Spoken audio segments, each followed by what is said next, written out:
Hello and welcome back my dear students.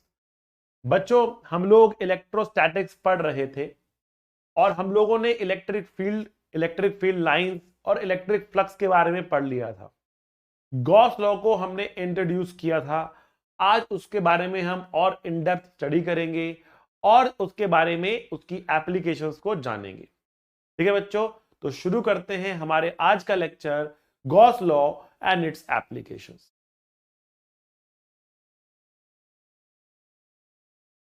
Okay बच्चों, Gauss law को हमने जैसे कि लास्ट क्लास में इंट्रोड्यूस किया था आप लोगों से। तो गॉस लॉ क्या कहता है बेटा? गॉस लॉ कहता है कि अगर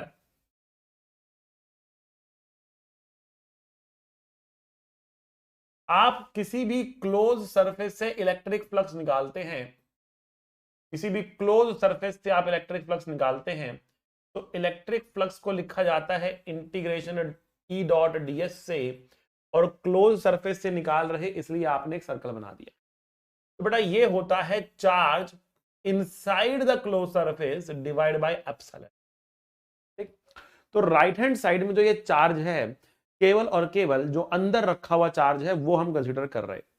but what about this electric field? क्या ये भी केवल और केवल अंदर रखे गए चार्जेस की वजह से है? तो नहीं बेटा, this electric field is due to all the charges, due to all the charges, all the charges.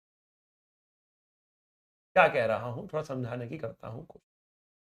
मैंने कहा कि हमारे पास कुछ चार्जेस यहां रखे, ठीक है, Q1 या Q2 या Q3, इन सबको एक बंडल बना के कह देते हैं। ये पूरा बंडल जो है वो कुछ है क्यू इन है ये। और हमने इसके चारों तरफ एक गॉसियन सरफेस बना दिया, किसी भी शेप का, आर्बिट्री शेप का एक गॉसियन सरफेस बना दिया। अब what is the meaning of Gaussian surface? Gaussian surface वो है जिस पर आप गॉस लॉ लगाना चाह रहे हो। ठीक है, तो यह है गॉसियन सरफेस बचा। ठीक, अब हम कह रहे हैं कि इस गॉसियन सरफेस के अंदर से जो फ्लक्स निकल रहा होगा वो कितना होगा। ठीक है, तो एक काम करते हैं, हम यहां पर ना बाहर भी एक चार्ज रखते हैं। तो यहां हमने रखा क्यू आउट, ये आउटसाइड रखा गया चार्ज है, ये इनसाइड रखा गया। अगर आप इस पॉइंट पर इलेक्ट्रिक फील्ड निकालना चाहते हो तो आप कहोगे इस पॉइंट पर जो इलेक्ट्रिक फील्ड है ना, कुछ तो Q1 की वजह से भी होगी, तो Q इन की वजह से भी होगी, और कुछ Q आउट की वजह से भी होगी। ठीक है, और नेट फील्ड कुछ आपकी ऐसे तिरछी कुछ रहेगी। ठीक है, तो बेटा ये इनसाइड पे रखे गए चार्जेस की वजह से फील्ड है, ये आउटसाइड पे रखे गए चार्जेस की फील्ड है, और ये क्या है बेटा? Net field. ये क्या है? Net field. तो हम कह रहे इंटीग्रेशन ऑन क्लोज सरफेस, ये क्लोज सरफेस है ना, integration E vector dot DS. यहां पर ई वेक्टर कौन सा लेना है बेटा आपको?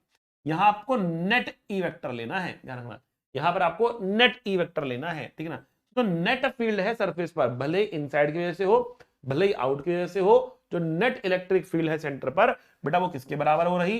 ये बराबर है क्यू जो कि अंदर रखा है, Q inside divide by epsilon. Q inside divide by epsilon naught के बराबर हो रही। तो E net dot DS is equal to Q inside divide by epsilon naught. बेटा ये है आपका गॉस लॉ। यहां पर जो चार्ज है ना वो केवल अंदर रखा हुआ चार्ज है, लेकिन यहां पर जो फील्ड है वो अंदर और बाहर दोनों की मिलाकर फील्ड है, अंदर और बाहर दोनों की मिलाकर फील्ड है। आई बात समझ में आपको? अंदर और बाहर दोनों की मिलाकर नेट फील्ड आपको दिख रही E net, Q in and E net. अब आप कहोगे जब फील्ड आपने सबकी वजह लिखी है तो यहां पर केवल अंदर रखे गए चार्जेस क्यों लिए? मतलब फील्ड तो आप सारे ले रहे हो लेकिन फ्लक्स केवल अंदर की वजह से ले रहे हो, ऐसा क्यों? ऐसा इसीलिए क्योंकि एक काम करते हैं, इस बारी एक गॉसियन सरफेस लेते हैं जिस पर हम गॉस लगाना चाहते हैं, और उसके बाहर हम एक चार्ज रखते हैं यहां पर क्यू आउट। लेटर से हमने अंदर को फिलहाल कोई चार्ज नहीं रखा, केवल बाहर चार्ज रखा। अब मैं जानना चाहता हूं कि कितनी ऐसी इलेक्ट्रिक फील्ड लाइंस हैं जो आप ड्रॉ कर सकते हो इस चार्ज से निकलती हुई, ठीक है ना, जो इस गॉसियन सरफेस में एंटर तो करे लेकिन एग्जिट ना करे। Can you draw any line? क्या आप कोई भी ऐसी लाइन ड्रॉ कर पाएंगे कि जो इस गॉसियन सरफेस के अंदर एंटर तो करे लेकिन एग्जिट ना करे? I don't think so. भाई मैं तो ड्रॉ नहीं कर सकता हूं, आपका आप देख लो भैया, मैं तो ड्रॉ नहीं कर सकता। I can not draw any electric field line जो इसमें एंटर तो करे लेकिन एग्जिट ना करे।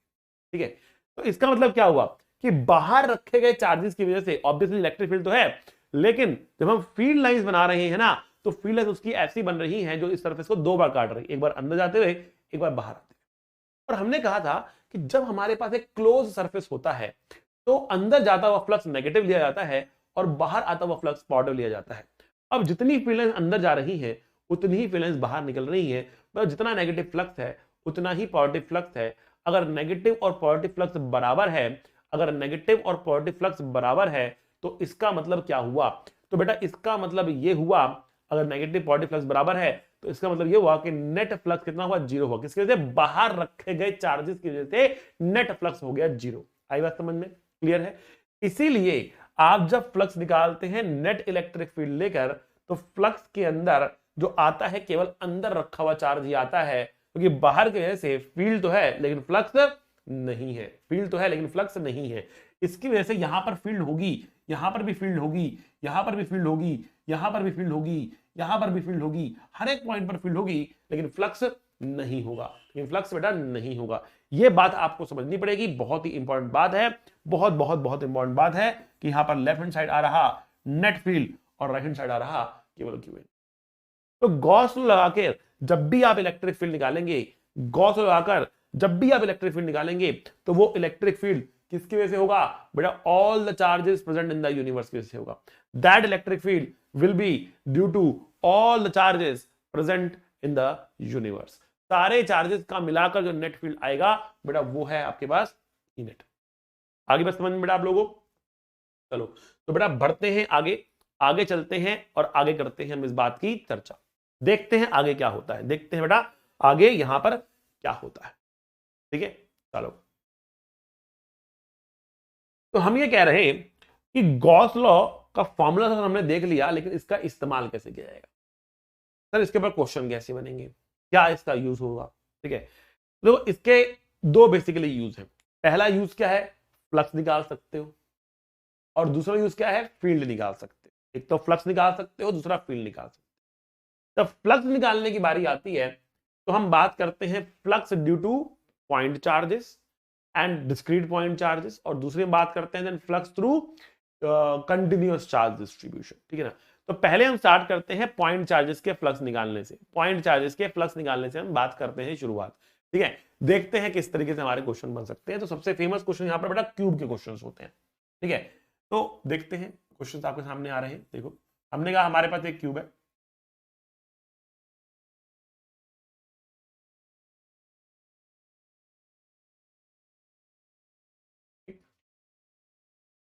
एक और क्यूब लेते हैं,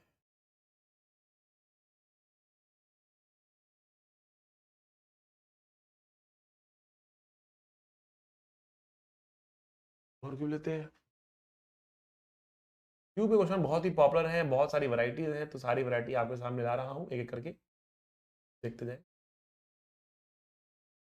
एक और केस लेंगे, बट ये लगभग भर गया तो हम आगे अगले पन्ने पे ले लो। तो पहला केस है कि सेंटर पर एक चार्ज क्यों रखा है, क्यूब के सेंटर पर एक चार्ज क्यों रखा है। दूसरा केस है सेंटर पर नहीं रखा, फेस के सेंटर पे रखा है, फेस के सेंटर पे रखा है। तीसरा केस है बेटा फेस के सेंटर पे नहीं रखा, एज के सेंटर पे रखा है, एज के सेंटर। और चौथे केस पर आते हैं जहां पर कॉर्नर पे रखा होगा, बट बताते हैं पहले इनको हम डील करते हैं। ठीक है, पहला केस आपके सामने आ रहा है, सेंटर पे चार्ज क्यों रखा है, पूरा क्यूब आपके सामने है, क्यूब के सेंटर पे चार्ज रखा है। ठीक, तो पहला क्वेश्चन है कि भैया पूरे के पूरे क्यूब से कितना फ्लक्स निकलेगा। दूसरा क्वेश्चन है कोई भी एक फेस ले लो, लेट से हमने ये वाला फेस ले लिया, नेम इट एज एबीसीडी। तो एबीसीडी से कितना फ्लक्स निकलेगा? बहुत सिंपल। तो इस पूरे क्यूब की अगर बात करें तो क्यूब एक क्लोज सरफेस है, तो पूरे क्लोज सरफेस से निकलने वाला फ्लक्स कितना होता है? Charge inside that is Q, कहीं भी रखा हो उससे फर्क नहीं पड़ता, अंदर होना चाहिए, डिवाइड बाय एप्सिलॉन नॉट। तो पूरे क्यूब से निकल रहा है ये फ्लक्स। अगर पूरे क्यूब से ये फ्लक्स निकल रहा है तो एक फेस से कितना निकलेगा? तो क्यूब के लिए सारे फेस एक समान, क्यूब के लिए सारे फेस एक समान। तो अब जब सारे के सारे फेस एक समान हमारे पास है तो बेटा किसी भी एक फेस से निकलने वाला फ्लक्स कितना होगा, किसी भी एक फेस से निकलने वाला फ्लक्स कितना होगा बेटा, तो एक फेस से होगा 1/6, क्योंकि 6 फेस हमारे पास है ना, 1/6 of flux to the cube, that means q/6 epsilon naught is the flux through ABCD.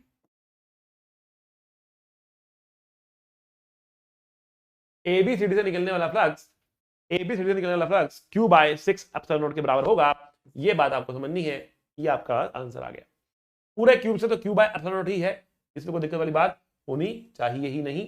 अब क्योंकि सारे के सारे फेस आइडेंटिकल हैं, इसलिए 1/6 आपने कर दिया। आई बात समझ में? चलो भाई, क्यूब आपके सामने है और फेस सेंटर है। अब सेंटर नहीं, अब क्या है, फेस का सेंटर है ये, फेस सेंटर है ये। अगर चार्ज रखा है फेस के सेंटर पर और हम जानना चाह रहे हैं कितना फ्लक्स जाएगा, फेस के सेंटर पर रखा है कितना फ्लक्स जाएगा, ठीक। तो हमने कहा कि देखो भैया,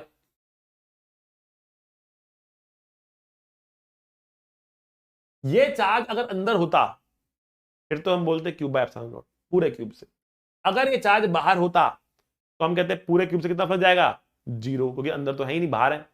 बट ये ना अंदर है ना बाहर है, ये ऑन द सरफेस है, ना अंदर है ना बाहर है, ये ऑन द सरफेस है। अब ये ऑन द सरफेस आ गया, अब कैसे कहेंगे, तो ये ऑन द सरफेस यहां आ गया। अब क्या करें, अब कितना अंदर माने कितना बाहर माने, ठीक है। तो इसका कंट्रीब्यूशन इस क्यूब में कितना है ये देखना पड़ेगा, ठीक है। तो हम कह रहे हैं कि देखो इसके साथ में एक और क्यूब बना दो ऐसे ही आप, ठीक। ये दोनों आइडेंटिकल क्यूब है और दोनों को मिलाकर ये वाला पॉइंट अब इनसाइड वाला पॉइंट बन गया। एक क्यूबॉइड बन रहा है ना, एक तरीके से एक क्यूबॉइड बन रहा है। अब क्योंकि ये एक क्यूबॉइड बन रहा है, ठीक है, तो उस क्यूबॉइड के तो अंदर है ना ये, तो ये चार्ज है वो तो इस क्यूबॉइड के तो अंदर ही है ना। अब क्योंकि ये इस क्यूबॉइड के अंदर है, इसीलिए पूरे क्यूबॉइड से फ्लक्स थ्रू द क्यूबॉइड, भाई ये तो q/एप्सिलॉन नॉट ही होगा ना, क्योंकि इस क्यूबॉइड के अंदर चार्ज तो q ही आ गया, पूरा चार्ज अंदर आ चुका ना। अब तो इस क्यूबॉइड से तो q/एप्सिलॉन नॉट है, लेकिन क्यूब से कितना है, तो ये दोनों क्यूब एकदम आइडेंटिकल हो गए, इस चार्ज के लिए एकदम आइडेंटिकल हो गए, जैसा वो वैसा ही है। दोनों के फेस सेंटर पे रखा है, दोनों के फेस सेंटर पे रखा है। अब क्योंकि दोनों आइडेंटिकल हो गए तो किसी भी एक क्यूब से आधा ही तो फ्लक्स निकलेगा, क्यों भाई, q/2 एप्सिलॉन नॉट फ्लक्स तो निकलेगा, हाँ कि ना, आया समझ में? बड़ा ये आपका आंसर आ रहा है क्यूब से, जब फेस सेंटर पे रखोगे तो क्यूब से निकलेगा q/2 एप्सिलॉन, आधा ही फ्लक्स निकलेगा। आप इसको ये भी कह सकते हो, देखो एक लाइन ऐसे गई एक लाइन ऐसे गई, बाकी जो भी लाइन टेढ़ी हुई वो इस क्यूब से निकलेगी, और जो इस तरह टेढ़ी हुई वो इस क्यूब से नहीं निकलेगी। तो भैया आधा ही फ्लक्स तो इस क्यूब से निकला, बचा हुआ आधा फ्लक्स तो निकला ही नहीं, बचा हुआ आधा फ्लक्स तो निकला ही नहीं। आया समझ में? तो केवल आधा फ्लक्स निकल रहा, बचा हुआ आधा फ्लक्स नहीं निकल रहा। क्लियर बात?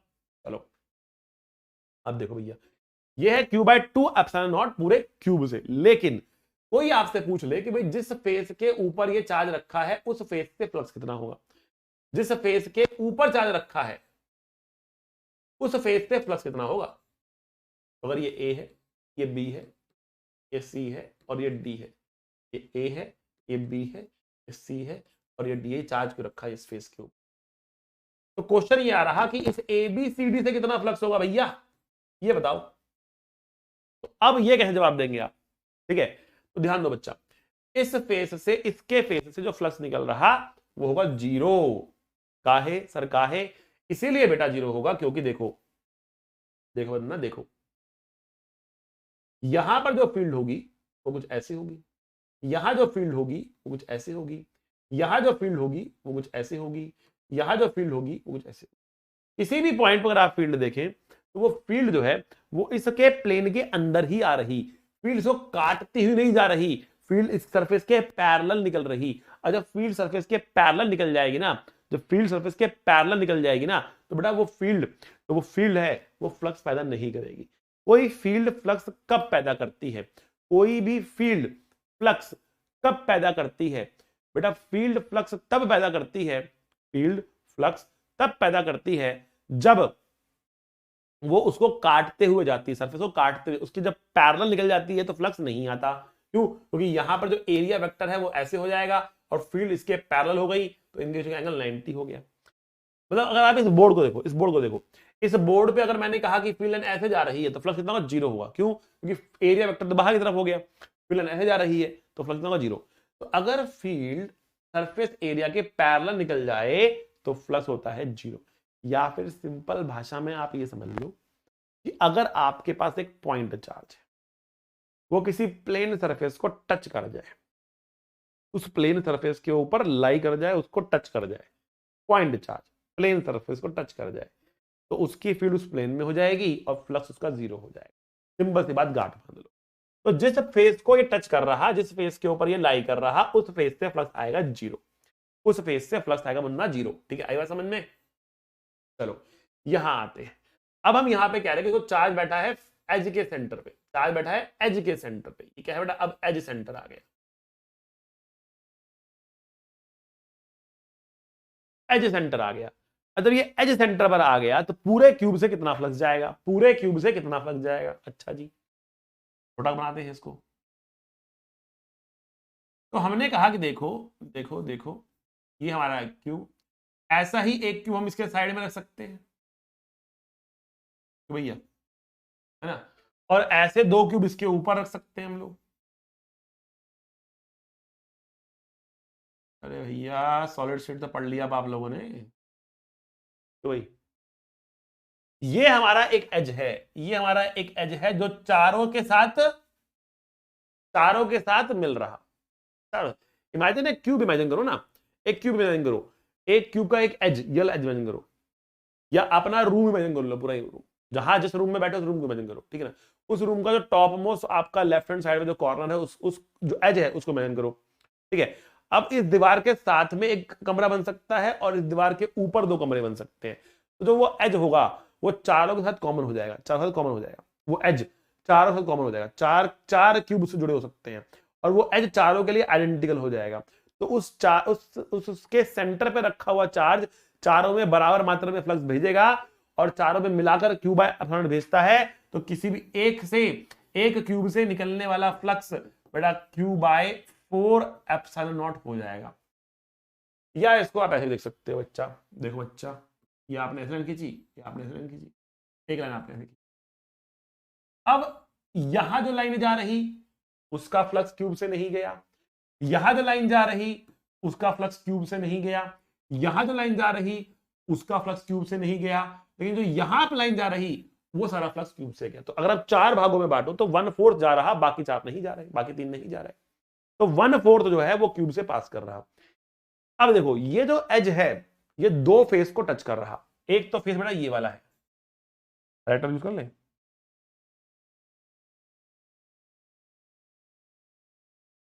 बेटा, एक तो फेस हमारे पास ये वाला है और एक फेस बेटा हमारे पास ये वाला, ठीक? इन दो फेसिस को ये एज टच कर रहा है या ये चार्ज टच कर रहा है, तो इन दोनों से जो फ्लक्स होगा बेटा वो कितना होगा? 0 होगा। तो मैं लिखता हूं phi through shaded face is 0। इनको आप एक तरीके से फेसेस जो कांटेक्ट में है वो भी बोल सकते हो या एडजेसेंट फेसेस भी बोल सकते हो। बाकी जो टच नहीं कर रहे वो एक तरीके से नॉन एडजेसेंट फेसेस हो जाते हैं, ठीक है? तो जो जिसको वो टच कर रहा है उनसे फ्लक्स 0, बाकी चारों से फ्लक्स निकल कर आएगा।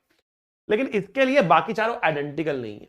इस कॉर्नर के लिए ना बाकी चारों आइडेंटिकल नहीं होते, ये दो अलग होते हैं, ये दो अलग होते हैं, इनकी दूरी अलग होती है, उनकी दूरी अलग होती है, ठीक है ना? तो चारों क्या है बेटा? आइडेंटिकल नहीं होते, अलग अलग रहते हैं। ये बात समझनी है आपको, ठीक है? Face centre. लेकिन अगर आप एज के ऊपर आ जाओ, सॉरी कॉर्नर पे आ जाओ, तो कहानी थोड़ी चेंज हो जाती है। कॉर्नर की करेंगे हम चर्चा, होना चाहिए क्यूब भी है। ये क्या है?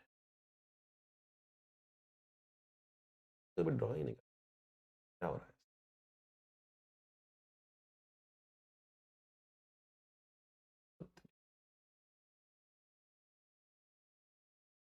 हमका नहीं मांगता ये, हमका मांगता है।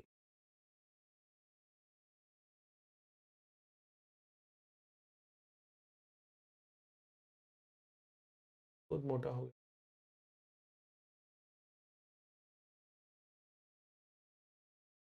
क्या हो रहा है?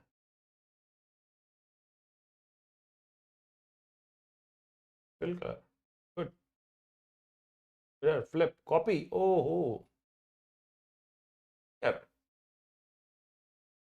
क्लियर से क्या होगा, भी हो गया।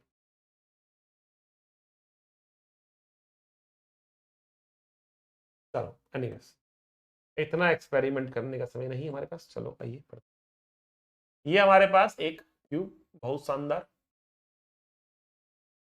बहुत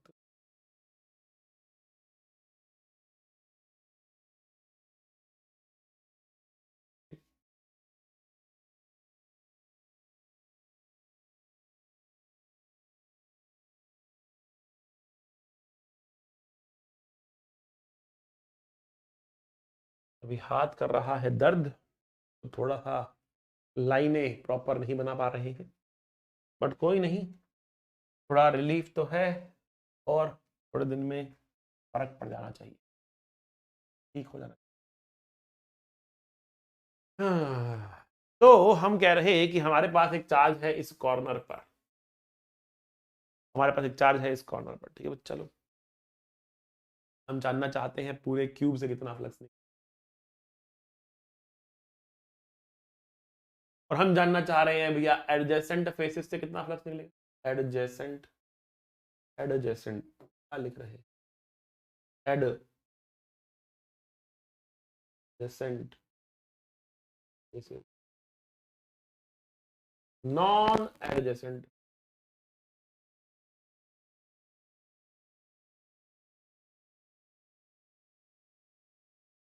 देखो भैया कभी कभी हम अंग्रेजी की टांग तोड़ देते हैं, ठीक है ना, ओके। तो घबराना नहीं है, ठीक है। पूरे क्यूब से निकलने वाला फ्लक्स कितना है, पूरे क्यूब से निकलने वाला फ्लक्स कितना है, ठीक है, आइए देखते हैं। तो कितने क्यूब के साथ ये शेयर करेगा कॉर्नर, कितने क्यूब के साथ। तो अगर आपने एक क्यूब रखा, उसका एक कॉर्नर है, एक क्यूब रखो, बगल में क्यूब, बगल में क्यूब, बगल में क्यूब, 4 क्यूब बन गए कॉर्नर से, 4 उनके ऊपर, 8 बन गए, 8 बन गए। बनाना तो बड़ा मुश्किल काम होता है, अब कैसे बना के दिखाएं आपको।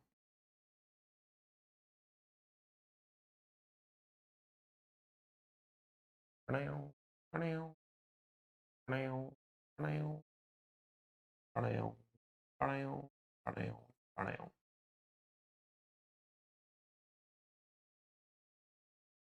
हो पा रहा है इमेजिन, हो तो रहा है, बट 4 ही बने अभी, 4 इनके पीछे, मुश्किल है इमेजिन। तो ऐसे ही इमेजिन करो तो बेटर रहेगा। Imagine a cube, imagine a cube here, एक क्यूब ये रहा बगल में, 2 क्यूब यहां पर मान लो उसके बगल में, तो यहां पर है, 2 इसके पीछे मान लो, 2 पीछे मान लो, 4 ऊपर मान लो, 4 नीचे हो गए, 4 ऊपर हो गए। यहाँ पे कॉर्नर है वो उन 8 के साथ कॉमन है, उन 8 के साथ कॉमन है बेटा। इमेजिन है 3D है, वो तो मैंने करना ही पड़ेगा आपको, ठीक है बच्चों। तो कुल मिलाकर आपके पास क्या हो रहे, 8 क्यूब्स के साथ ये कॉर्नर कॉमन में आ रहा, एक यहां पर, 2 पीछे, फिर 4 ऊपर, एक यहां पर, 2 पीछे, फिर 4 ऊपर, ठीक। आए बस समझ में, क्लियर हुआ।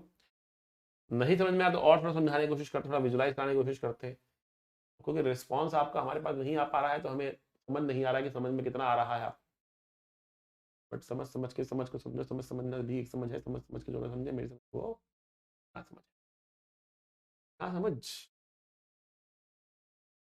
बाहर है, बाहर है। ये वाली।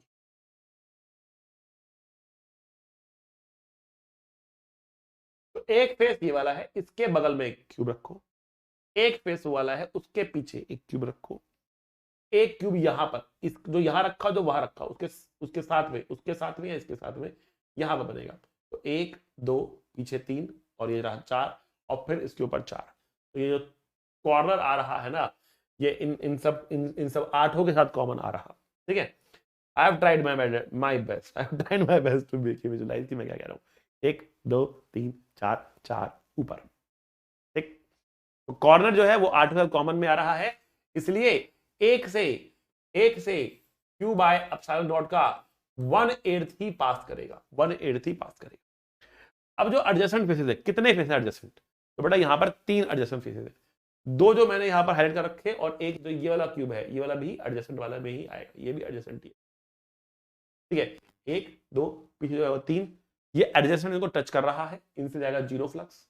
और जो नॉन एडजस्टेंट फेसेस बने, तो कॉर्नर के लिए, एक कॉर्नर के लिए जो एडजस्टेंट फेसेस होते हैं वो आइडेंटिकल होते हैं, और बचे हुए तीनों एडजस्टेंट नॉन एडजस्टेंट फेसेस वो भी आपस में आइडेंटिकल होते हैं। तो इन तीनों से जीरो जाएगा, और बचे हुए तीनों से कितना जाएगा, टोटल फ्लक्स का जो पूरे क्यूब से जा रहा है उसका 1/3 जाएगा, क्योंकि बाकी तीनों आइडेंटिकल है। तो हम कह रहे हैं 1/24 Q by epsilon not, 1/24 Q by epsilon not, इतना फ्लक्स जो है वो उससे पास कर रहा होगा।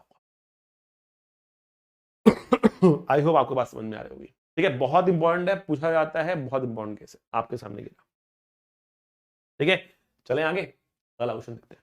अब कई बार ना आपको उल्लू बनाने की कोशिश की जाती है और आपको क्यूब नहीं देते, मतलब उल्लू बनाने के लिए क्यूब नहीं देते, समझ बात को, उल्लू बनाने के लिए क्यूब नहीं देते, क्या देते हैं?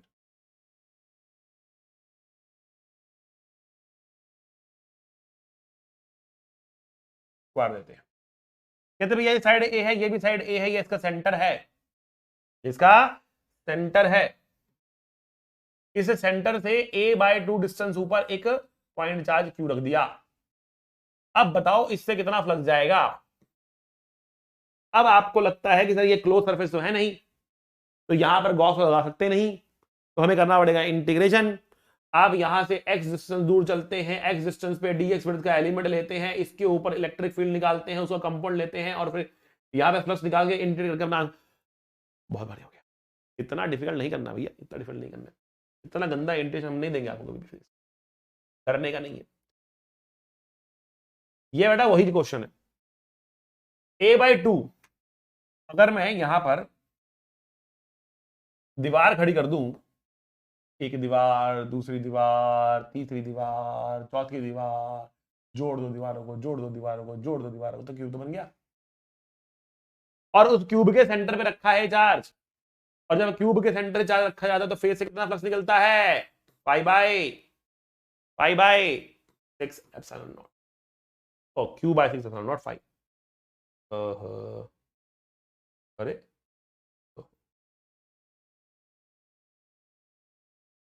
Q/6, थोड़ा और बेवकूफ बनाने के लिए क्या कर सकते हैं आपको, इंस्टेड ऑफ सेंटर वाला point they can say corner के ऊपर गए हम a/2 डिस्टेंस दूर, और यहां पे चार्ज क्यों रखा है, कॉर्नर के ऊपर जाके लग देंगे। कॉर्नर से a/2 डिस्टेंस ऊपर नहीं, डिफिकल्ट हो जाएगा, ए डिस्टेंस ऊपर जाएगा, ए डिस्टेंस ऊपर जाके। अब बोलेंगे भैया कितना फ्लक्स जा रहा बता दो, ABCD, फाइंड ABCD, फाइंड पाई ABCD, ये निकालना होगा। अगर ये ABCD निकालना है तो क्या करोगे आप, अगर ये ABCD से फ्लक्स निकालना है तो क्या करोगे आप, क्या करोगे, अरे बल्लो क्या करो, अरे बल्लो क्या करो, अरे बल्लो क्या करो, तो भैया क्यूब बनाओगे ना। अब जब क्यूब बन रहा उसे कॉर्नर पे रखा हुआ मिल रहा है आपको, कॉर्नर पे रखा है, नॉन एडजेसेंट से पूछा है, आंसर कितना आता है पता है आप लोगों को, Q/24 एप्सिलॉन नॉट, कॉर्नर के लिए आंसर क्यूब। बड़ा क्वेश्चन ऐसे देके आपको फंसाने की कोशिश की जा सकती है, फंसने का नहीं, आरजी सर के स्टूडेंट हो, फंसने का नहीं, आरजी सर का महल लगाओ, लाइव झिंगा लगा। ठीक है बच्चों, चलें आगे। एक फॉर्मूला देना, वो फॉर्मूला याद करना आपको, ठीक। If you have a disc और अ रिंग व्हाटएवर, इसके सेंटर से उस दूरी पर आपका चार्ज क्यों रखा है, और ये एंगल थीटा बन रहा है, तो what is the flux that passes through this ring or disk whatever, by disk। तो करने का तरीका क्या बेटा, इंटीग्रेशन, गंदी सी लंबी सी इंटीग्रेशन, ठीक। मेथड नंबर 2 है इसका solid angle, but again solid angle is not in the syllabus, so let's not go into solid angles, ठीक। तो क्या करोगे, इससे फ्लक्स निकालने के लिए क्या करोगे, तो सीधा आंसर याद करोगे, Q/2 एप्सिलॉन नॉट, इंपॉर्टेंट है, इसलिए आंसर याद होना चाहिए। सॉल्व कर भी लो इंटीग्रेशन से तो भी इसका आंसर याद होना चाहिए। The answer is Q/2 epsilon not 1 - cos theta. q by 2 epsilon naught 1 minus cos theta, that is the answer for the flux passing through this disk. इससे निकलने वाला फ्लक्स इतना होगा। ये आपको ध्यान रखना है, ये आपको ध्यान रखना है बच्चा कि ये हमारे पास फ्लक्स होता है डिस्क से निकलने वाला q by 2 epsilon naught 1 minus cos theta, that is the flux passing through the disk. I hope this is clear. मेरे हिसाब से आपको समझ में आ रहा होगा। Flux to the disk is q by 2 epsilon naught 1 minus cos theta. ये formula आपको याद रखना है। ठीक, चलो भैया, डिस्क्रीट पार्टिकल्स के लिए हम काफी खेल लिए, ठीक है ना।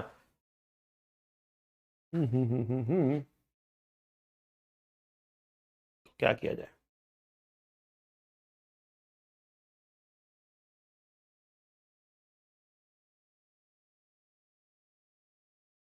क्वेश्चन एक दे रहा हूं होमवर्क में, भोकाली क्वेश्चन है।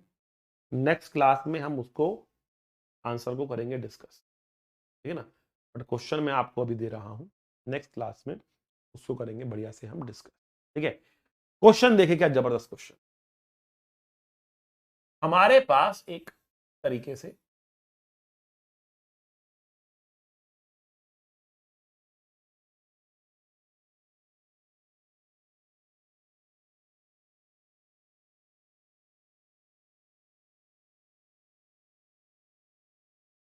एक हेमिस्फेरिकल बाउल है, इसका सेंटर है। हमारे पास ना कुछ अलग अलग पोजीशंस हैं। Position number 1, position number 2, position number 3, position number 4, position number 5, position number. हमारे पास एक चार्ज है और जो वो चार्ज है उसको हम 1 by 1 अलग अलग पोजीशन पे रखने वाले। एक बार पोजीशन 1 पे रखेंगे, एक बार 2 पे रखेंगे, एक बार 3 पे रखेंगे, एक बार 4 पे रखेंगे, एक बार 5 पे रखेंगे, एक बार 6 पे रखेंगे। ठीक? आपको निकालना क्या होगा? You have to find the flux through the flat surface, find the flux through the curved surface, find the flux through the whole hemisphere. ठीक, ये करना है आपको। पोजीशन 1 में जब चार्ज रखा गया तब, पोजीशन 2 में रखा गया तब, पोजीशन 3 में रखा गया तब, पोजीशन 4 में रखा गया तब, पोजीशन 5 में रखा गया तब, पोजीशन 6 में रखा गया तब।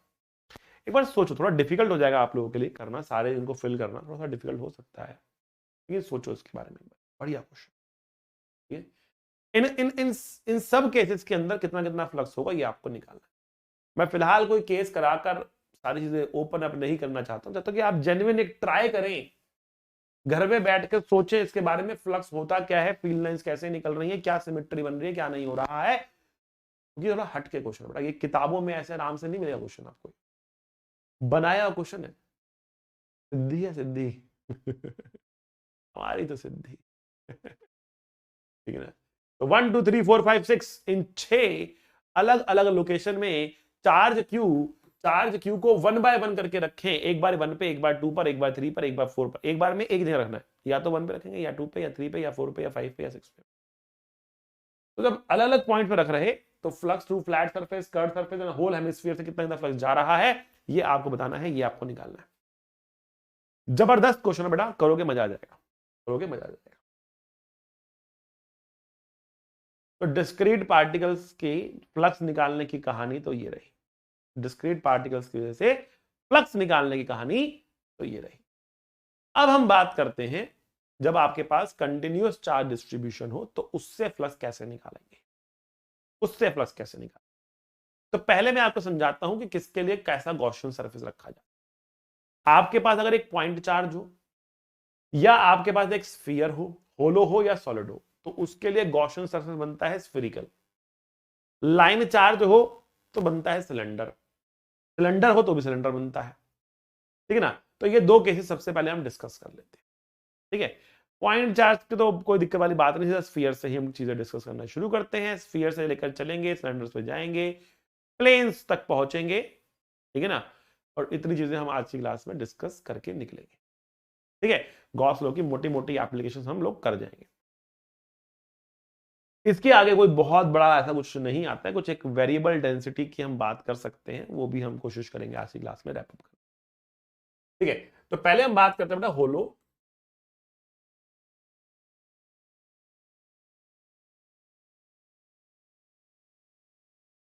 इसके ऊपर बेटा चार्ज फैला हुआ है,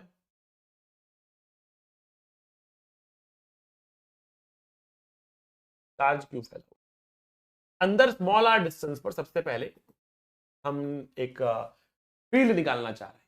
अब हम फ्लक्स निकालना चाह रहे हैं, अब हम फील्ड निकालना चाह रहे हैं। तो अगर small r distance inside point की बात कर रहे हैं, ठीक, तो इसके अंदर तो चार्ज ही नहीं है, सारा चार्ज ही बाहर है, ठीक है ना। हम होलोस्फीयर की बात कर, सारा चार्ज इसके अंदर तो चार्ज ही नहीं है, तो मेरा अगर इसको गॉसियन सरफेस माना है, इनसाइड पॉइंट की मैं बात कर रहा पहले,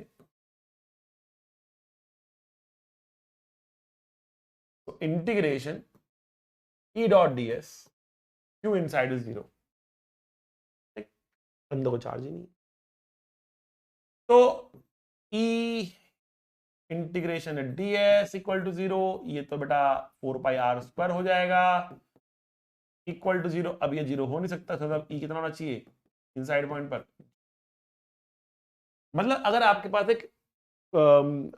आपके पास एक यूनिफॉर्मली चार्ज्ड होलोस्फीयर है, तो उसके अंदर फील्ड कितनी होगी बेटा, 0 होगी, उसके अंदर फील्ड कितनी होगी बेटा, 0 होगी। ये बात आपको समझनी है, अंदर फील्ड कितनी होती है, 0 होती है।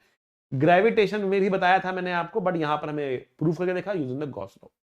बट यहीं पर अगर आप आउटसाइड पॉइंट की बात कर ले, आप कहेंगे मैं यहाँ की बात ही नहीं कर रहा हूँ, तो बाहर की बात कर रहा हूँ, तो मैं स्मॉल आर को ग्रेटर देन कैपिटल आर ले लूंगा। कैपिटल आर क्या है, इसका रेडियस है, और फिर मैं इसके ऊपर यहाँ पे एक गॉसियन सरफेस बनाऊंगा और आउटसाइड पॉइंट की बात करेंगे।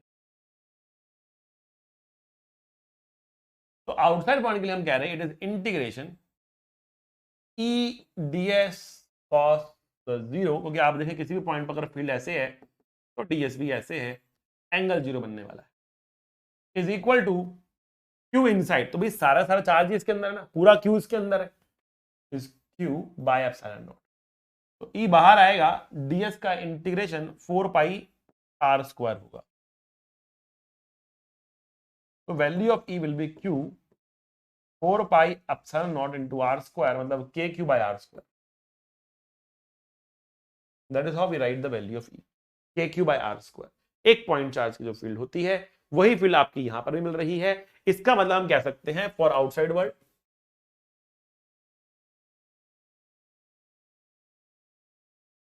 a sphere, in fact I should be more specific, all इतना नहीं पड़ता, a uniformly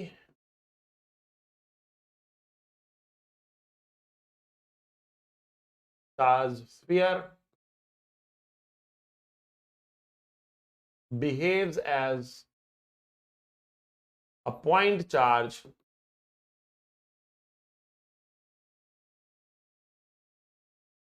placed at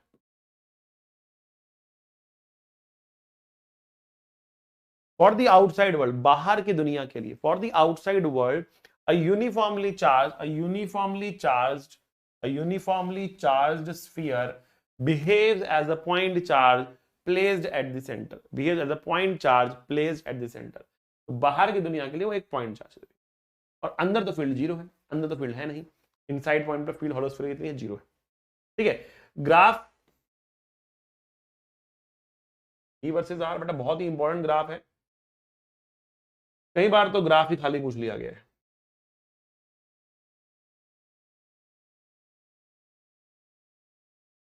अब ये कई बार आ चुका है, तो अब आए इतने हाई चांसेस तो नहीं है, बट फिर भी शुड नो। ठीक है, तो इनवर्सली प्रोपोर्शनल टू आर है, E is inversely proportional to r, और अंदर यहाँ पे फील्ड कितनी, 0 है, ठीक है ना।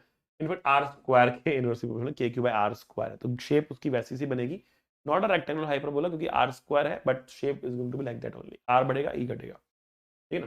कुछ इस तरह ग्राफ आपको यहाँ पर देखने के लिए मिलता है, यहाँ फील्ड 0, इसका गॉस लॉ हमने निकाला। कर्व्स पे की बात कर सकते हैं।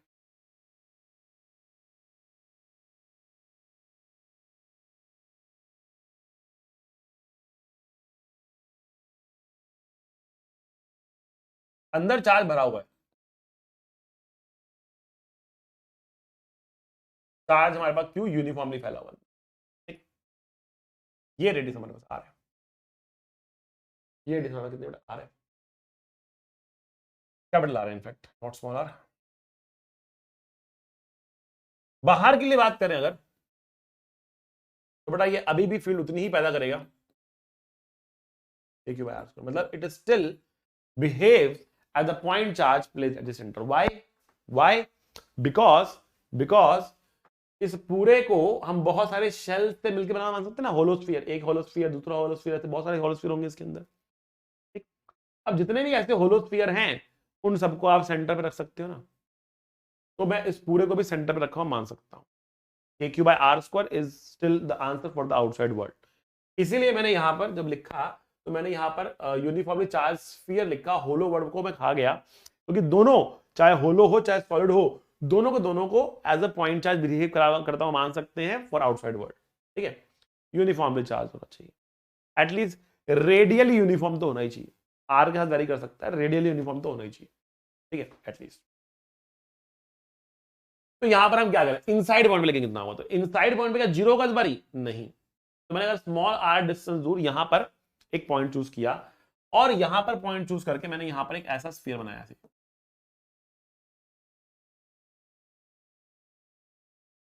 ठीक।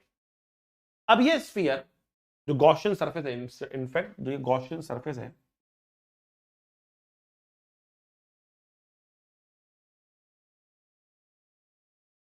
जो हमने गॉसियन सरफेस बनाया है, ये गॉसियन सरफेस पूरे स्फीयर को दो पार्ट में बांट रहा, ये गॉसियन सरफेस पूरे स्फीयर को दो पार्ट में बांट रहा, एक पार्ट है ये इनसाइड वाला पॉइंट और एक पार्ट है ये आउटसाइड वाला पॉइंट, ठीक। इस स्फीयर के अंदर, इस स्फीयर के बाहर, ठीक।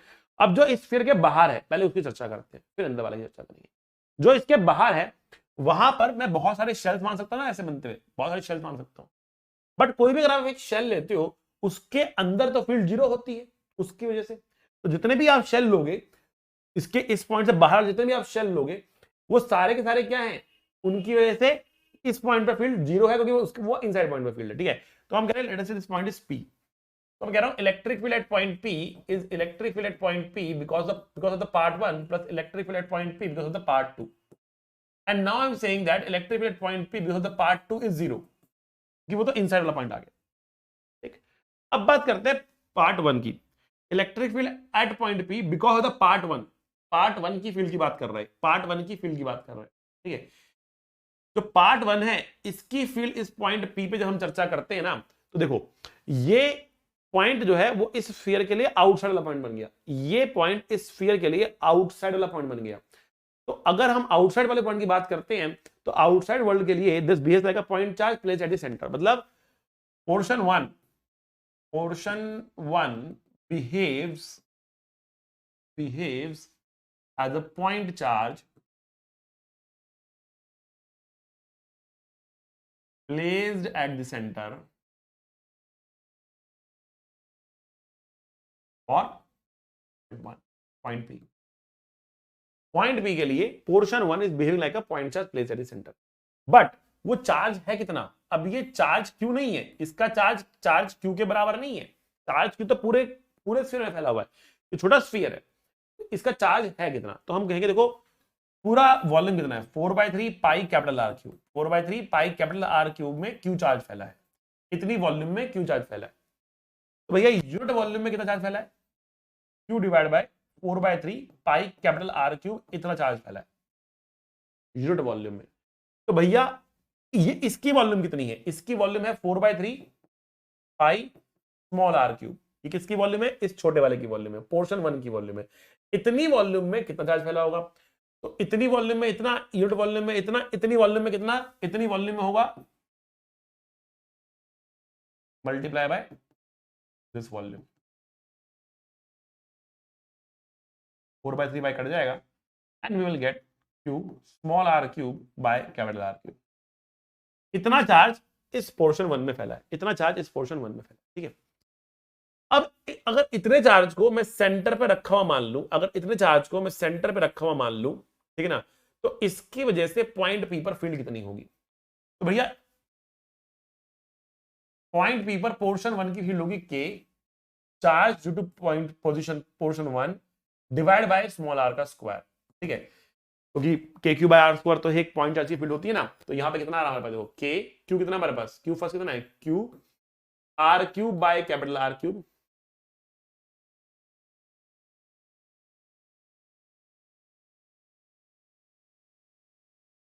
Divide by r square. तो इस आर स्क्वायर से ये क्यूब कट जाएगा, K Q R by are cube आ गया। अगले पन्ने में लिखते हैं, हम कह रहे हैं इनसाइड पॉइंट पर जो फील्ड है k Q R by are cube है, k Q R by are cube है इनसाइड पॉइंट पर फील्ड। ठीक है बच्चों, और आउटसाइड पॉइंट पर फील्ड कितनी है, जीरो है। आउटसाइड पॉइंट पे फील्ड कितनी है बेटा, जीरो है। आउटसाइड पे जीरो, इनसाइड पे हो रही, आउटसाइड पे जीरो, इनसाइड पे हो रही। आई बात समझ में आपको, क्लियर हो गया। अच्छा,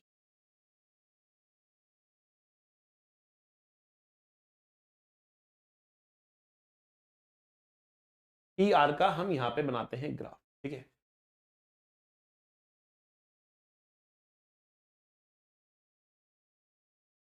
आर हमारे पास है, तो हम कह रहे हैं इनसाइड पॉइंट पर जो फील्ड आ रही वो डायरेक्टली प्रोपोर्शनल टू आर आ रही। तो यहां से हम एक इस तरीके से लाइन बना रहे हैं, डायरेक्टली प्रोपोर्शनल टू आर। इस लाइन बना रहे हैं इस तरीके से, डायरेक्टली प्रोपोर्शनल टू आर रहेगी लाइन। और आउटसाइड, अरे आउटसाइड पर जीरो करना है, आउटसाइड पर है कितना, के क्यू बाय आर स्क्वायर, के क्यू बाय आर स्क्वायर। ठीक है, आउटसाइड पर है k Q by r square. तो यहां से आगे जो फील्ड जा रही है वो कुछ इस तरीके से, यहां से आगे जो फील्ड जा रही है वो कुछ इस तरीके से फील्ड जा रही है। ये बच्चों, तो हम यहां पे कह रहे हैं कि फील्ड क्या है, डायरेक्टली प्रोपोर्शनल टू आर है। यहां पर फील्ड क्या है बेटा, inversely proportional to R square. अब जो ये फॉर्मूला हमारे पास है ना, K Q R by are cube, K Q R by are cube, जो इनसाइड पॉइंट का हमारा फॉर्मूला है ना, K Q R by are cube.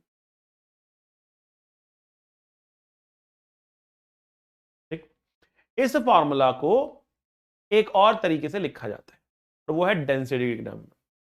तो हम कह रहे हैं कि जो क्यू हमारे पास है, इसको कैपिटल क्यू लिख लो, स्मॉल क्यू लिख, मैंने कैपिटल क्यू लिया था आई थिंक, लेकिन स्मॉल क्यू मैं गलती से लिखता चला गया आगे, but that doesn't really matter too much. ठीक है ना, हमने बट आगे मैंने गलती से स्मॉल क्यू लिख दिया, but that doesn't really make it. Don't ask on the Telegram की सर वो तो कैपिटल क्यू था, स्मॉल क्यू क्या आ गया, स्मॉल क्यू था चार्ज, राइट, हमें लिख दिया तो लिख दिया, ठीक है, मैं चेंज।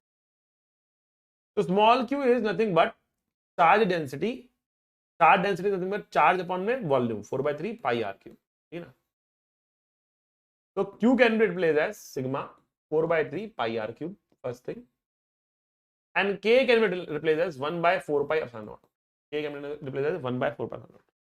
तो इनसाइड पॉइंट पर जो फील्ड है that is equal to 1/4 pi epsilon not Q R, और क्यू की क्या लिख रहे हैं हम, क्यू की वैल्यू है density into 4/3 pi capital r square, capital r cube divide by are cube. R cube से आर क्यूब कट रहा, ठीक है, और एक यहां पे बेटा स्मॉल आर भी है, let me write small r as well. 4 pi से 4 पाई कट रहा, तो हमें मिल रहा इनसाइड पॉइंट पर फिर मिल रही रो आर बाय 3 एप्सिलॉन। बेटा ये भी एक बहुत ही पॉपुलर फॉर्मूला है जो आपको मालूम होना चाहिए, this is also popular formula, rho r by 3 epsilon is a popular formula. ये भी आप ध्यान से इसको देख लो, पढ़ लो, अच्छे से लिख लो बच्चों। ठीक है बच्चा लोग